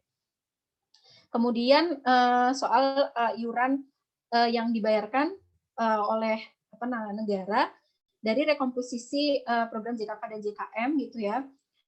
Maksudnya iuran program JKK dan JKM yang dibayarkan oleh pengusaha atau pemberi kerja gitu. Jadi kalau mereka tidak membayarkan seperti yang tadi sudah saya katakan gitu secara disiplin, mereka juga pemburu juga punya peluang yang kecil gitu untuk bisa memperoleh jaminan kehilangan pekerjaan. Data di tahun 2018 gitu menunjukkan bahwa hanya 31,46% saja teman-teman pengusaha yang patuh terhadap kewajiban-kewajibannya terhadap norma kerja dan juga jam sostek. Angka ini tentu sangat kecil sekali ya dibandingkan dengan ada banyak banget gitu perusahaan yang ada di Indonesia saat ini gitu, perusahaan besar, perusahaan menengah maupun perusahaan kecil. Begitu saja Mbak Andi yang bisa saya sampaikan PP 36 dan juga 37. Terima kasih teman-teman semuanya. Terima kasih Mbak Kiki, tadi cukup padat ya pemaparannya teman-teman semua. Mungkin nanti detailnya bisa nanti kita mintakan ya presentasinya jika berkenan dari para pembicara. Saya akan rangkum sedikit, sebetulnya tadi Mbak Kiki bicara soal PP 35 gitu, di situ banyak sekali hal-hal yang perlu dikritisi gitu. Maaf, PP 36 dan kemudian PP 37 tentang penyelenggaraan kepesertaan jaminan kehilangan pekerjaan. Secara umum ini inline sama apa yang tadi sudah disampaikan oleh Mbak Dian. Jadi sepertinya peraturan turunan Undang-Undang Cipta Kerja ini justru mengafirmasi gitu ya pelanggaran-pelanggaran. Tadi Mbak Kiki terakhir dikatakan bahwa hanya 31% perusahaan yang patuh terhadap hak-hak normatif pekerjanya gitu ya. Jadi mengafirmasi apa yang sudah terjadi gitu ya dengan Undang-Undang 13 2003. Tadi Mbak Dian juga sudah menekankan bahwa Undang-Undang 13 juga tidak baik. Kemudian Undang-Undang Cipta Kerja justru jadi turun ya standar perlindungan terhadap buruhnya. Saya mengundang teman-teman untuk memberikan pertanyaan kepada dua panelis kita hari ini. Teman-teman bisa kasih stiker gitu ya, stiker reaction jempol kalau ingin menyampaikan pertanyaannya secara langsung, atau menulis pertanyaannya di kolom komentar. Kalau belum ada, mungkin dari teman-teman jaringan ada yang mau menyampaikan pertanyaan? Tadi Kak Nai nitip. Oke, silakan Kak Naimah disampaikan pertanyaannya. Halo, selamat malam Mbak Dian, Kiki. Oke. Terima kasih banyak penjelasannya, sangat-sangat komprehensif sekali dan sama apa yang aku catat yang paling nempel di otakku nih, praktik-praktik yang sebelumnya sudah ada, praktik buruk ini malah dilegalkan gitu ya. Dari banyak poin di sini yang aku ingin tanyakan lebih jauh sih untuk Mbak Kiki mungkin tentang hak hidup layak ya. Itu boleh poin yang tadi boleh dijelaskan sedikit lebih jauh nggak Mbak Kiki? Concern-nya apa? Kemudian jika bisa Mbak Dian tambahkan dari sisi studi yang Mbak Dian lakukan terhadap buruh di industri garmen seperti apa gitu. Kemudian sedikit refleksi ya. Tadi salah satu poin yang Mbak Dian sampaikan itu terkait metode saling menguatkan gitu, metode diseminasi pengetahuan atau kalau teman-teman akademisi mungkin bilangnya knowledge practices, knowledge dissemination itu lewat bercerita, storytelling gitu ya. Kalau boleh Mbak Dian tolong ceritakan praktik-praktik seperti apa sih secara lebih detail gitu. Tadi kan diceritakan kumpul-kumpul, terus bercerita pengalamannya gitu. Apakah praktik seperti itu sudah cukup sering dilakukan? Biasanya dalam grup kecil atau bagaimana gitu pelaksanaannya? Saya tertarik sekali untuk mendengar langsung dari Mbak Dian. Terima kasih banyak Mbak Kiki, Mbak Dian, dan Mbak Andi. Ya, terima kasih Kak Naimah. Tadi pertanyaannya untuk Mbak Kiki terkait KHL ya, dalam skala upah. Kemudian Mbak Dian tentang pengorganisasian sendiri di tingkat akar rumput. Silakan mungkin Mbak Kiki terlebih dahulu menanggapi. Oke, terima kasih Mbak Andi. Terima kasih Mbak Naimah untuk pertanyaannya soal KHL. Jadi KHL itu kebutuhan hidup layak ya. Sebetulnya dia itu diperbaharui gitu, soal KHL itu diperbaharui kalau tidak salah 4 tahun sekali gitu atau 5 tahun sekali oleh Kementerian Ketenagakerjaan. Ada beberapa komponen di KHL gitu ya. Kalau di dulu tuh ada pembalut misalnya, pembalut itu masuk ke salah satu komponen KHL, beras, kemudian pulsa juga kalau tidak salah masuk ke komponen KHL gitu. Jadi komponen-komponen itu yang menjadi panduan gitu untuk menghitung upah minimum supaya dapat mengcover kebutuhan yang dianggap sebagai kebutuhan dasar dari buruh itu sendiri gitu. Tetapi di peraturan yang baru KHL ini tidak ada gitu, dihapuskan baik di Undang-Undang 11 maupun di PP 36 gitu ya. Tidak menjadi salah satu komponen untuk menghitung struktur dan skala upah gitu. Padahal KHL ini cukup penting gitu ya untuk kira-kira memperkirakan upah ini bisa nggak sih mengcover kebutuhan-kebutuhan itu seperti beras, seperti minyak dan sebagainya, tapi ternyata tidak dimasukkan gitu. Nah, kalau di KHL 2020 Permenaker Trans 2020 itu pembalut ya, salah satunya itu dihapuskan gitu di KHL. Dihapuskan dan itu menuai kritik juga dari teman-teman buruh ya pada saat itu. Kenapa kok dihapuskan pembalut? Karena pembalut itu kan sebagai salah satu kebutuhan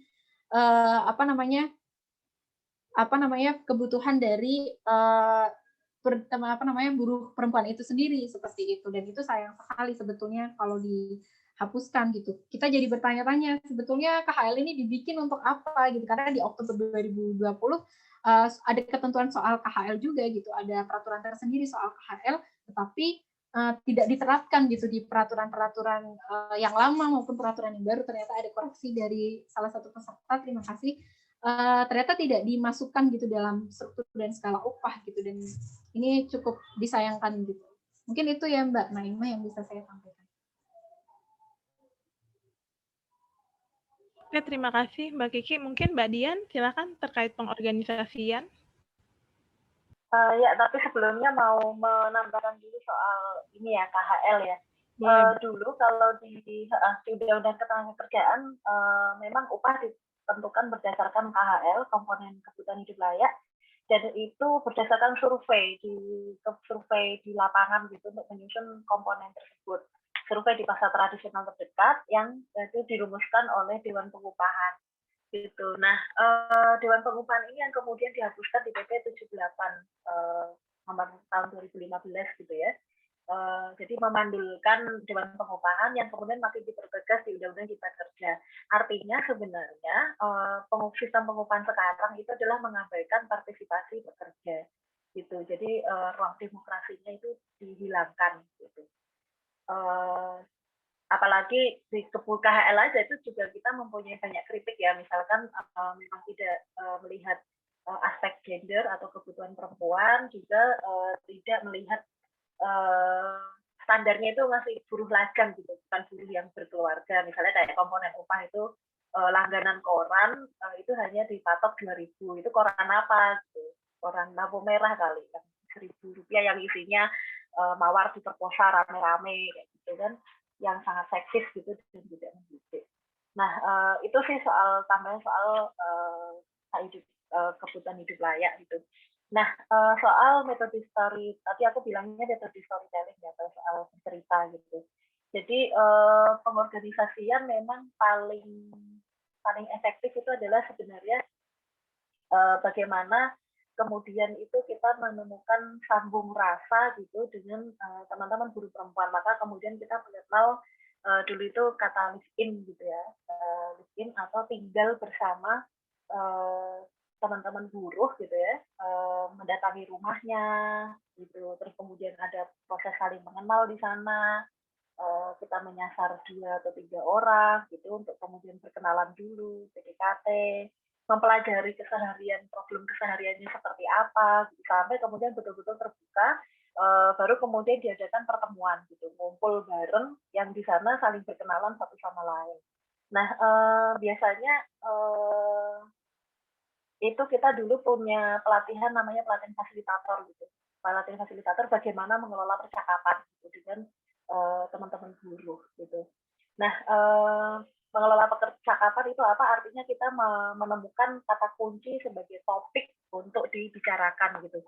Yang menarik dari teman-teman buruh perempuan ini adalah memang keunggulannya ini ya, suka bercerita gitu. Suka bercerita terkait dengan pengalaman hidup. Nah, dari situlah kemudian kita bisa masuk gitu.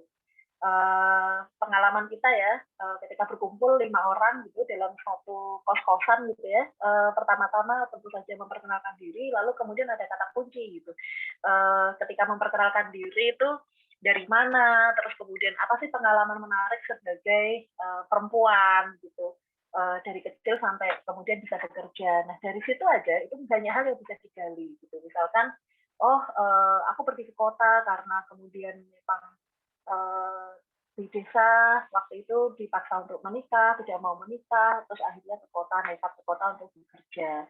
Ada yang kemudian ingin melanjutkan sekolah gitu ya, tetapi tidak ada biaya, dan punya cita-cita sekolah, bekerja sambil sekolah gitu ya, meneruskan pendidikan yang lebih tinggi, tapi ternyata ketika bekerja uangnya nggak cukup buat sekolah gitu. Nah dari situ, dari mengelola percakapan itu saja, kita bisa menumbuhkan saling pengertian, oh ternyata kita mempunyai kesamaan ya, bahwa apa yang disebut miskin itu ternyata bukan takdir. Apa yang disebut dengan kita sebagai perempuan mengalami diskriminasi gitu, baik dari keluarga, masyarakat, bahkan suami sendiri gitu ya, itu ternyata itu bukan suatu hal yang tiba-tiba hadir gitu. Oh ternyata kita bisa berubah gitu, hidup kita menjadi lebih baik ketika kita bertindak gitu, misalkan pengalaman bekerja lalu mendapatkan upah sendiri bagi teman-teman perempuan itu sesuatu yang membanggakan. Nah dari situ saja bisa menumbuhkan rasa kepercayaan diri bahwa kita bekerja dan menghasilkan upah itu artinya kita itu berharga gitu, kita mempunyai daya sebenarnya gitu. Sampai kemudian pengalaman-pengalaman lain di tempat kerja. Nah ketika teman-teman sudah nyaman untuk bercerita, disitulah sebenarnya ada ikatan gitu, dan ikatan inilah yang kemudian tidak bisa dengan mudah dipatahkan gitu. Dari situlah teori-teori itu bisa masuk gitu, teori-teori terkait undang-undang perburuhan, teori-teori tentang sistem ekonomi politik yang tidak adil sekarang ini, itu bisa disambungkan gitu antara yang makro dengan yang mikro. Paling tidak itu sekitar 3 bulan lah, dan itu proses pengorganisasian yang butuh kesabaran, memang keras dan butuh kesabaran, karena berbenturan dengan persoalan kehidupan sehari-hari ya, yang tidak kalah kerasnya gitu. Dan memang itu jalan satu-satunya kalau menurut saya pribadi untuk saat ini ya, menghadapi serangan yang bertubi-tubi gitu. Bagaimana menumbuhkan kesadaran itu sampai di tataran individu gitu. Itu dibarengi dengan kampanye gitu. Kampanye yang semakin luas, yang itu bisa dilihat itu dari handphone kita gitu, layar kecil gitu. Jadi memang informasi itu ada banyak gitu ya, bertubi-tubi gitu ya, ada banjir informasi di tengah masyarakat kita yang literasinya itu masih minim. Jadi bisa dibayangkan ya, banyak informasi yang masuk, terus kemudian ada yang hoax gitu ya. Nah artinya kita juga memunculkan kampanye yang edukatif gitu ya, dan menarik, itu tantangan tersendiri gitu. Jadi antara kerja-kerja pengorganisasian di bawah yang sangat personal dibarengi dengan kampanye yang masif gitu, itu sebenarnya bisa mempercepat gitu, bisa mempercepat kesadaran. Dan yang terakhir adalah radikalisasi. Kalau kata radikalisasi itu kan sekarang buruk ya, tapi diidentikan dengan gerakan fundamentalisme gitu. Tapi dulu kita sering menggunakan istilah radikalisasi. Yang saya maksud begini, pada tahun 2012 aksi-aksi langsung seperti gerebek pabrik gitu ya, untuk menuntut kontrak menjadi buruh tetap yang berlangsung selama 8 bulan di Bekasi, terus kemudian pemogokan kawasan di tahun 2010 misalkan di KPN Cakung, itu membuktikan bisa menaikkan upah di tahun 2013 sampai 45%. Gitu. Terus kemudian buruh kontrak bisa 100% menjadi buruh tetap karena ada aksi langsung berupa gerebek pabrik gitu, di mana satu buruh di satu perusahaan beramai-ramai mendatangi perusahaan yang lain dan menuntut supaya temannya di perusahaan tersebut itu diangkat menjadi buruh tetap gitu.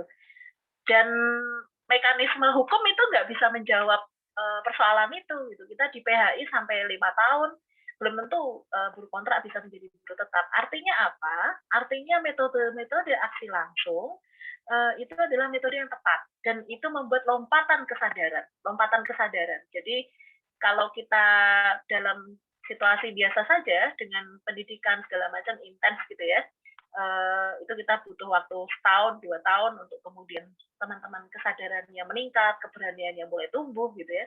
Tapi dengan pemogokan atau aksi-aksi langsung gerbek pabrik itu, terus lonjakan kesadaran itu bisa dengan cepat terjadi gitu. Artinya apa? Sebenarnya kita butuh gerakan yang menerobos batasan-batasan gitu. Undang-undang, kebijakan-kebijakan, peraturan-peraturan itu kan batasan-batasan yang dibuat supaya kemudian ruang gerak kita terbatas, terus dibayang-bayangi dengan ketakutan.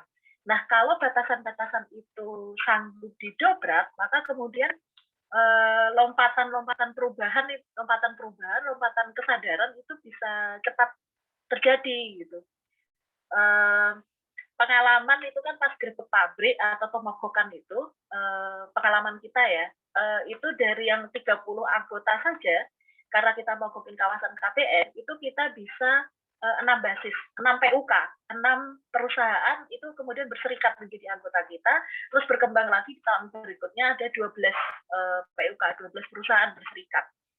Itu dari momen pemogokan. Ada lompatan kesadaran, oh ternyata penting berserikat gitu. Ada kepercayaan diri yang tumbuh.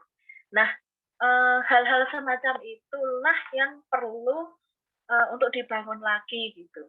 Karena memang perubahan itu kan berangkat dari merubah sesuatu yang tidak mungkin menjadi mungkin gitu, sesuatu yang genuine gitu, sesuatu yang tidak bisa kita bayangkan terjadi, oh ternyata bisa terjadi gitu.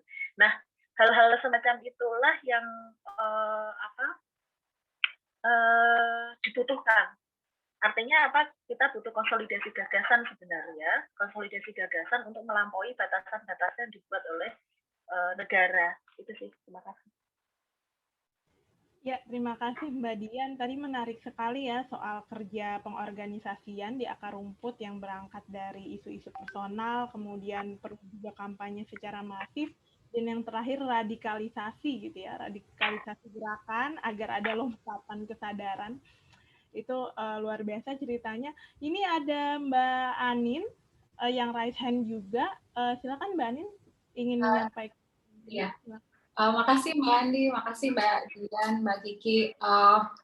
Menarik banget pembahasannya ya. Saya sebenarnya orang awam di dalam ketenaga kerjaan ini, jadi mohon maaf kalau pertanyaannya agak mungkin awam banget untuk semua orang di luar sana yang tidak paham gitu ya. Kadang-kadang kita juga melihat outsourcing, alih daya itu juga agak asing gitu buat kami. Kita kan taunya outsourcing gitu ya. Alih daya adalah kata-kata yang juga cukup asing. Pertanyaan saya ada 2, satu ke Mbak Kiki, satu ke Mbak Dian.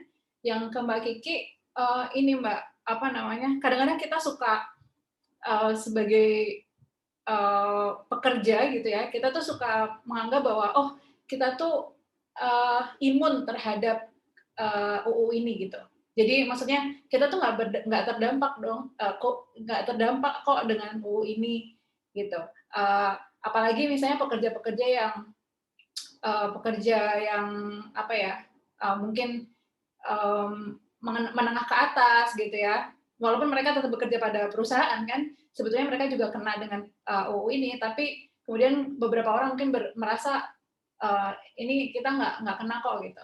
Nah, pertanyaan saya ke Mbak Kiki adalah sebenarnya sejauh apa aturan-aturan dari turunan UU Ciptaker ini yang berdampak pada semua level atau level apa aja yang terdampak dari UU ini gitu. Ini pertanyaan sangat awam Mbak Kiki, tapi sepertinya kadang-kadang orang lupa ya kalau kita tuh juga bekerja untuk perusahaan, berarti kita juga buruh gitu. Kadang-kadang yang namanya buruh itu ya kerja di pabrik, padahal kita juga sebenarnya buruh bekerja pada perusahaan misalnya gitu. Terus kemudian pertanyaan saya sama Mbak Dian adalah soal tadi TKA Mbak. Jadi kan di aturan yang baru itu kan meniadakan izin atau gimana ya? Kalau pembacaan saya adalah TKA jadi gampang masuk ke dalam negeri, yang itu bisa jadi kompetitif untuk buruh di dalam negeri, gitu kan ya? Nah, pertanyaan saya adalah Mbak Dian apakah pernah bertemu atau misalnya tahu tentang TKA ini dan bagaimana mereka beradaptasi dengan buruh lokal gitu. Maksud saya adalah coba kita kembali dibalikkan logikanya. Kita memang struggling karena bersaing dengan TKA gitu ya. Tapi apa memang kualitas TKA itu tidak lebih baik daripada buruh kita? Terus kemudian apakah memang buruh kita itu tidak bisa menggantikan posisi-posisi yang ditempati oleh TKA itu? Jadi membuat TKA lebih banyak untuk ke dalam negeri, kemudian bersaing dengan buruh lokal gitu. Dan yang poin terakhir adalah bagaimana sebenarnya kita harus tadi selain upskilling ya, meningkatkan skill, kita harus dealing dengan itu seperti apa, karena seperti yang tadi dibilang mungkin akan ada kecenderungan untuk rasisme gitu, diskriminasi, entah itu kita terhadap TKA ataupun TKA terhadap kita gitu loh. Jadi pertanyaan saya soal TKA itu gimana dealing dengan mereka, dan juga bagaimana kita dealing dengan kita sendiri among ourselves gitu. Terima kasih Mbak Andi dan semuanya.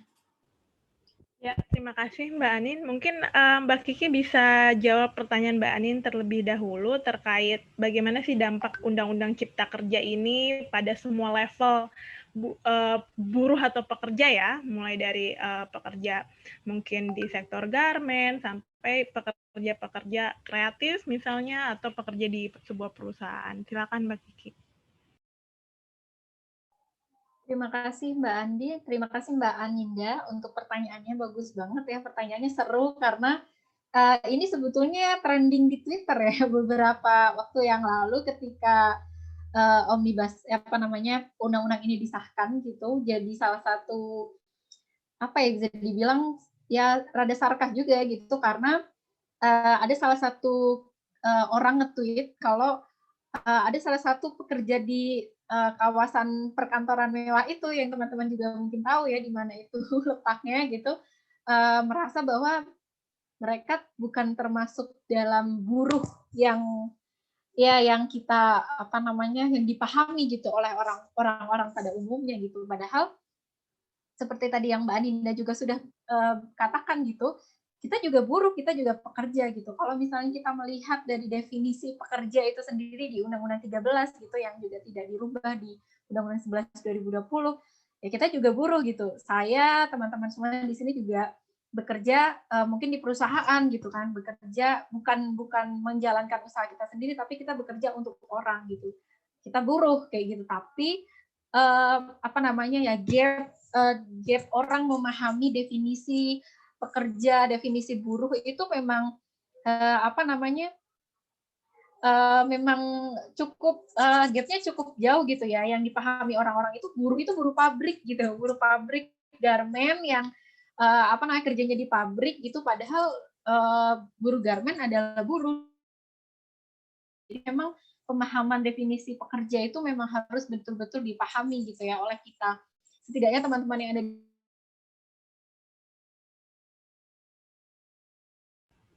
Mbak Kiki terputus sepertinya koneksinya. di sini semua gitu ya, ikut diskusi ini sudah paham bahwa apa itu diskriminasi gitu. Ketika ada isu-isu seperti tidak relate gitu ya, kalau bahasa anak-anak gaul zaman sekarang nggak relate gitu. Padahal kita relate banget nih gitu. Kenapa relate banget gitu? Ini menyambung fleksibilitas gitu, karena di masa depan kita akan situasi ketenagakerjaan kita, situasi pekerjaan kita itu akan jauh lebih fleksibel daripada ini gitu.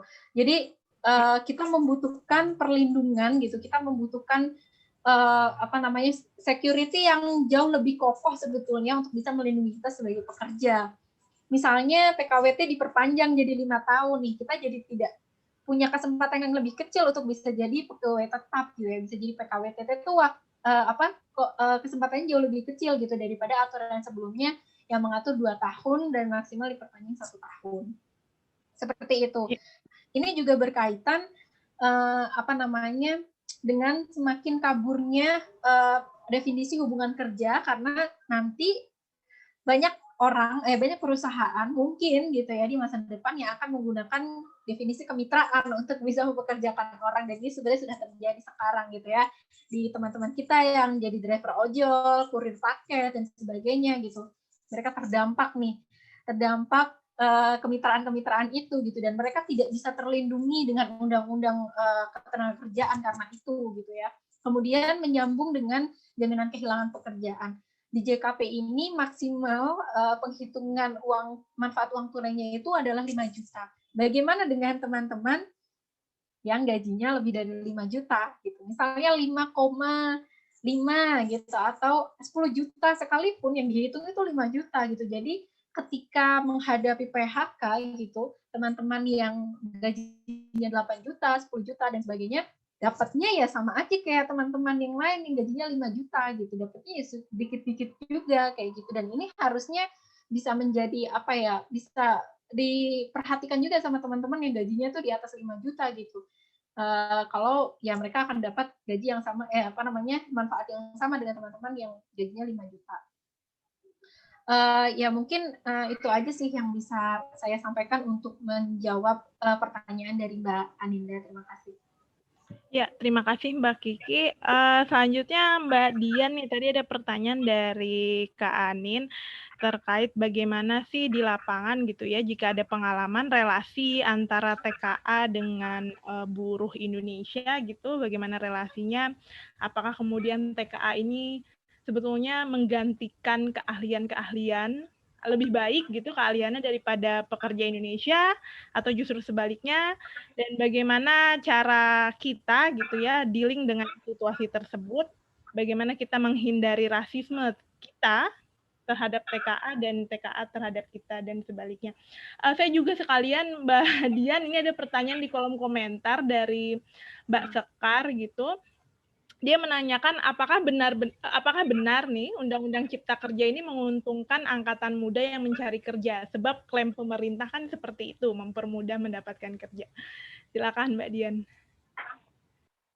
Ya, pertama mau jawab tadi yang soal ini ya, definisi buruh gitu ya. Sebenarnya itu memang diciptakan gitu bagaimana kelas pekerja tidak menyadari dirinya sebagai satu kelas pekerja gitu. Dan itu dampak dari labor division atau pembagian buruh dibuat diserak-serak.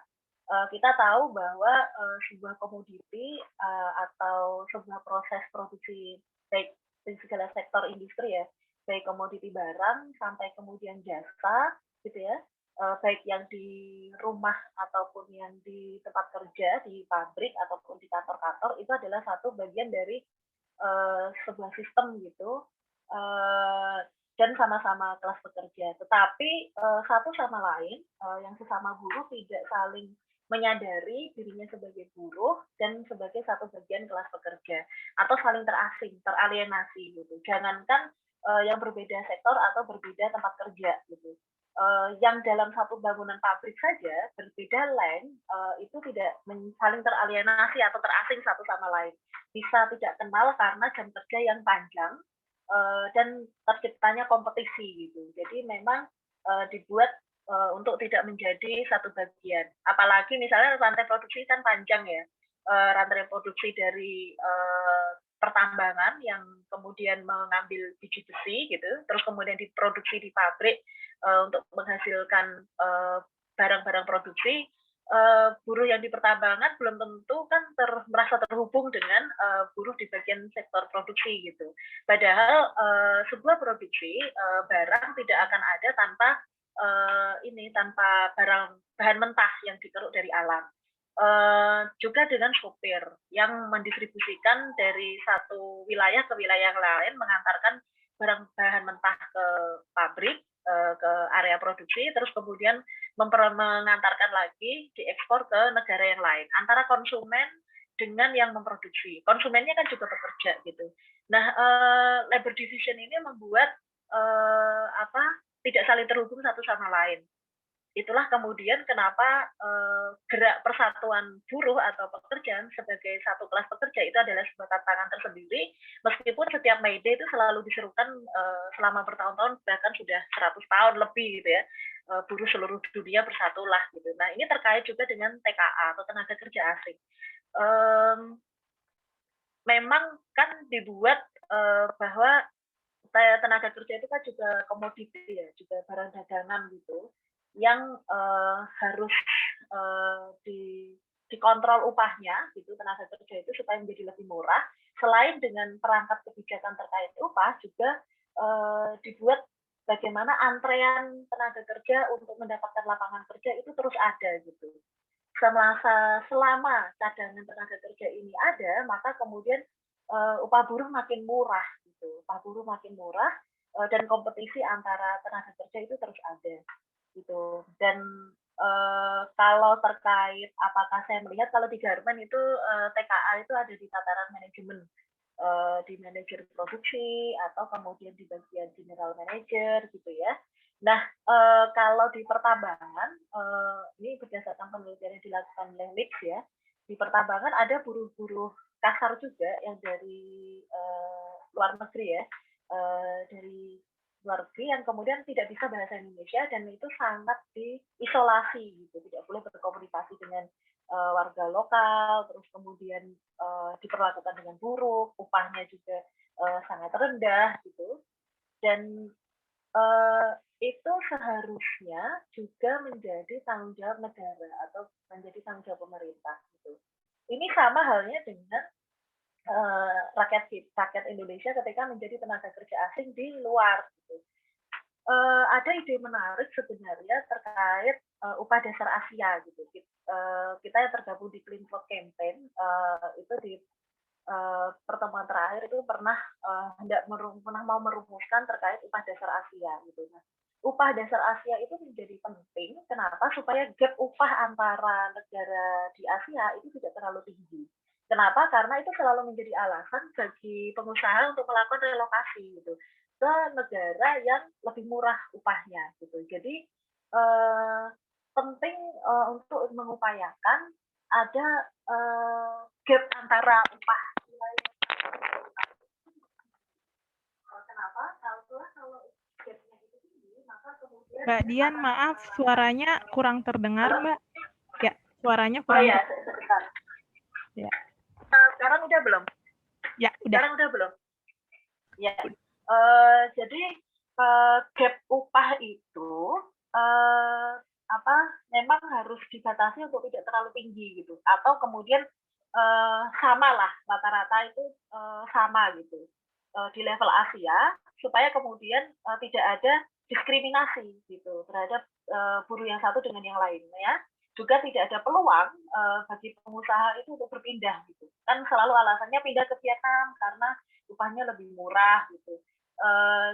Nah, ketika buruh di level Asia gitu, di tingkat Asia antar negara itu saling terhubung, lalu punya ikatan solidaritas dan punya rumusan mendesakkan tuntutan upah dasar Asia, maka itu bisa menjadi semacam mencegah gitu supaya pengusaha itu tidak lari ke upah yang lebih murah gitu. Jadi tidak boleh ada upah murah dimanapun, itu solusinya. Tidak boleh ada upah murah dimanapun, dan itu hanya bisa terjadi kalau gerakan buruhnya mengglobal.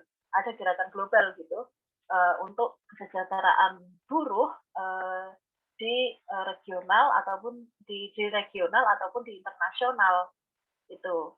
Dan itu kemudian bisa menjadi langkah penting supaya juga tidak timbul rasisme gitu. Karena apa? Memang kalau tantangannya ya, apalagi di masa krisis, ketika krisis itu kan yang paling merasakan dampak buruknya adalah teman-teman kita rakyat yang di ekonomi menengah ke bawah atau kemudian para pekerja ya. Nah, ketika dihadapkan situasi darurat itu menjadi sangat mudah gitu untuk memainkan isu-isu rasialisme gitu. Dan yang memainkan isu rasialisme ya tentu saja mereka yang berkepentingan gitu ya, memegang tampuk kekuasaan yang bisa menguasai media segala macam. Nah, tadi soal angkatan muda apakah lebih mudah untuk mendapatkan pekerjaan gitu. Sekarang itu ada yang namanya istilahnya magang gitu. Ini sudah beberapa tahun terakhir ya. Di Bekasi itu marak banget. Dan magang itu kebanyakan adalah sasarannya anak muda gitu. Jadi ketika kemudian masuk sebagai pekerja magang, itu upahnya bisa jauh lebih murah, tidak mendapatkan beberapa fasilitas karena dia sebagai buruh magang. Jadi makin ke sini sebenarnya generasi mendatang itu akan dihadapkan pada fleksibilitas yang nggak terbayangkan, yang makin fleksibel dengan pekerjaan-pekerjaan baru gitu, yang jadinya dunia kerja itu makin luas. Dunia kerja itu bukan hanya di pabrik, dunia kerja itu bisa di mana-mana dengan bentuk-bentuk pekerjaan yang beragam gitu. Bisa di rumah, bisa di jalan gitu ya, macam-macam gitu ya. Dan dituntut untuk punya skill gitu. Nah, ketika punya skill itu karena ada fleksibilitas, jadinya tidak bermanfaat gitu. Upahnya tetap rendah gitu. Kalau mau upahnya tinggi ya harus kerja sampai pagi gitu, terus bisa dihubungi bos kapanpun gitu. Contohnya teman-teman pekerja muda yang bekerja di startup ya, itu bahkan ada yang bercerita dia sudah pulang gitu, udah lembur pulang dari kantor, ketika di jalan ditelepon bosnya untuk segera merevisi konten gitu supaya bisa bersaing dengan yang lain gitu, supaya kreativitasnya bisa jauh lebih baik, minta diedit gitu. Dan itu di jalan. Jadi di jalan itu dia buka laptop sambil bonceng ojol gitu ya, terus memperbaiki konten. Dan bayangkan gitu, otaknya nggak boleh berhenti untuk berkreativitas. Tidur tengah malam, masih kemudian ditelepon bos untuk kemudian merevisi konten lagi gitu. Begitu terus menerus. Sehingga rumah itu tidak lagi menjadi tempat yang nyaman untuk beristirahat karena rumah adalah tempat kerja gitu. Jadi jadi di mana-mana itu menjadi tempat kerja. Dan kalau undang-undang cipta kerja itu menyesuaikan dengan kemajuan zaman, seperti yang dibilang kemarin itu ada pejabat yang ngomong, ini menyesuaikan dengan kemajuan teknologi, kemajuan zaman gitu ya. Saya bilang enggak gitu, karena dia tidak mengakomodir teman-teman yang bekerja di sektor informal. Dia tidak mengakomodir dunia kerja yang sedemikian luas bisa tanpa batas gitu ya. Dan tidak mengakomodir pekerjaan-pekerjaan baru. Tidak mengakomodir teman-teman PRT. Jadi seharusnya kalau mau lebih modern ya perlindungannya harus lebih modern juga gitu. Dan apakah pekerja muda sekarang mudah mendapatkan pekerjaan? Bisa jadi lebih mudah gitu, tetapi tanpa jaminan apapun gitu. Bisa dipecat sekarang juga, kapanpun gitu ya. Bahkan harian gitu. Tanpa perlindungan apapun. Gitu, terima kasih. Ya, terima kasih Mbak Dian atas pemaparannya. Kebetulan kita juga sudah lewat ya waktunya, kita komitmen untuk sampai 20.30 karena seru sekali tentunya. Terima kasih Mbak Kiki juga atas paparannya.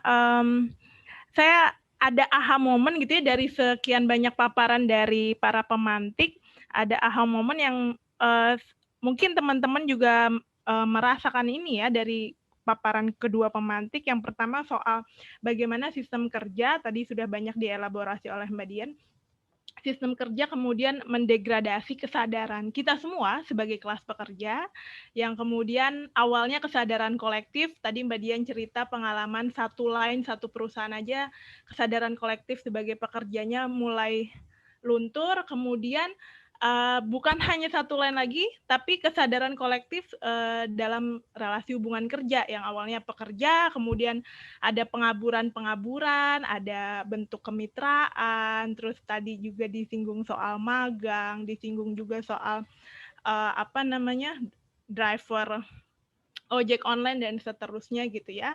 Dan di satu sisi pengaburan ini atas nama tadi ya, atas nama fleksibilitas, atas nama kemajuan industri pekerjaan gitu ya, atas nama modernisasi dan seterusnya.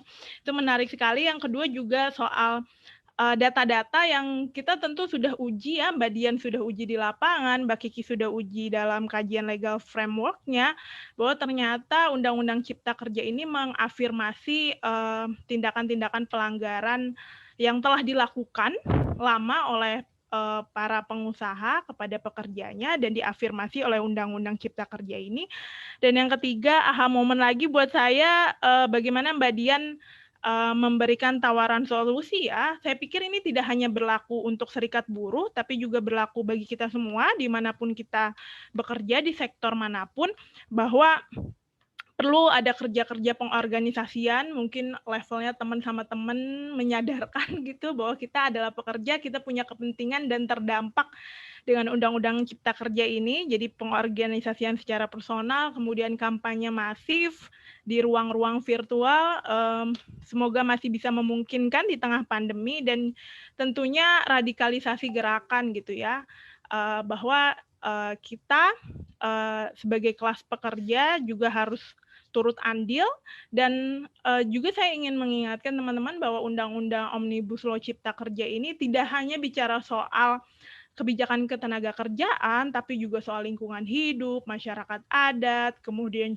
juga soal perizinan, investasi, dan seterusnya, sehingga kesadaran kolektif itu perlu kita bangun juga.